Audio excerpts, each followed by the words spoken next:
My name is Joshua Hicks, and I'm an actor in LA. I moved out here with a plan, just like everyone else does, and it was a very simple plan, and it's more or less stayed the same. It's just undergone some minor revisions.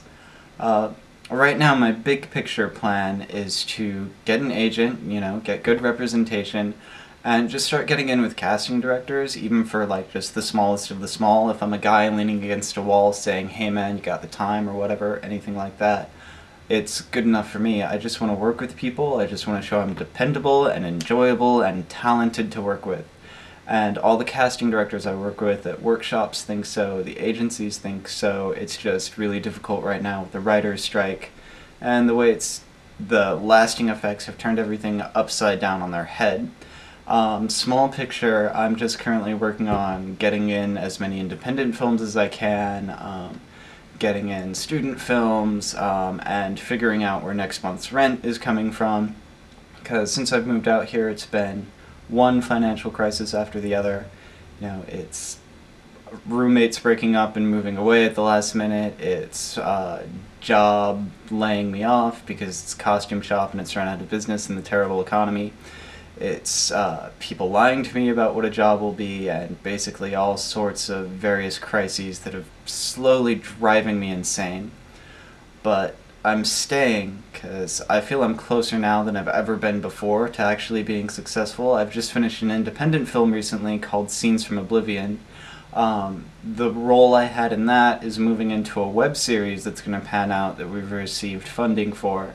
So I'm looking forward to being able to start that as soon as the editing for the movie is done. And the other thing is, when I moved out here from Denver, Colorado, right after receiving my BFA, and I left a lot of friends behind. I left a really good scene of people behind, and I told them it was because I was moving out here so I could do things that I never could have done in Denver.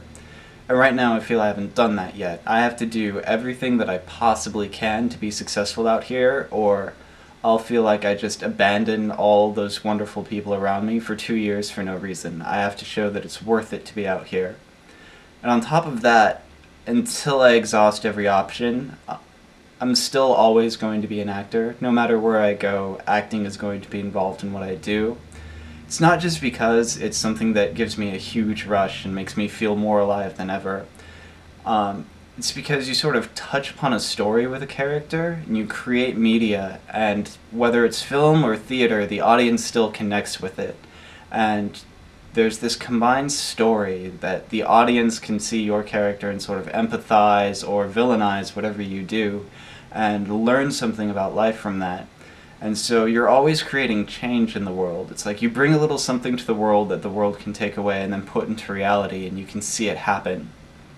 A lawyer was talking with one of my directors after we finished a performance of a theatrical show about war, and it was just after a year after Iraq had started, and his observation was, as a lawyer, I can do a lot of things legally, but sometimes there's some things the law can't do.